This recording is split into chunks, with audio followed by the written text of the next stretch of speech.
pemirsa yang ada di rumah, kita sudah review makanan yang ada di warung makan Ojo Lali ini. Memang juara nian. Lemak nian. Mantap nian rasanya. Dari bumbunya yang terasa, rempah-rempahnya juga terasa, sayur asamnya juga fresh, dan juga ikannya sama sekali tidak kate amis. Lemak nian, pokoknya kalian tidak bakal nyesel. Nah, buat kalian yang nak kesini, ini beralamatkan di jalan apa tadi Pak? Jalan Sekana. Jalan Sekana di belakang kantor wali kota. Terus patokannya tuh di depan kantor Balai Prajurit. Nah, kalau pemirsa nak ke rumah, itulah nak ke warung makan Ojo Lali ini maksudnya. Jadi langsung baik ikuti alamat yang kami sebutkan tadi. Terus buat kalian yang kepo dengan sosial media dari warung makan Ojo Lali, bisa kalian cek IG yang ada di bawah ini.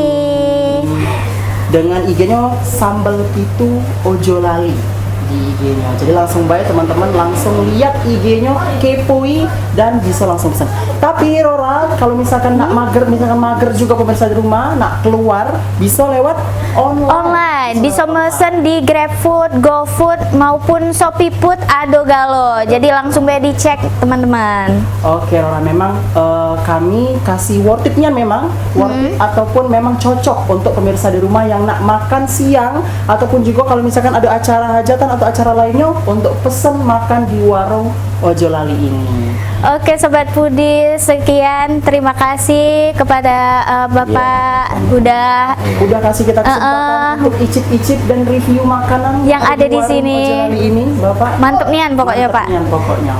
Oke pemirsa, itulah tadi review makanan yang sudah kita cuboi di warung makan Ojo Lali ini.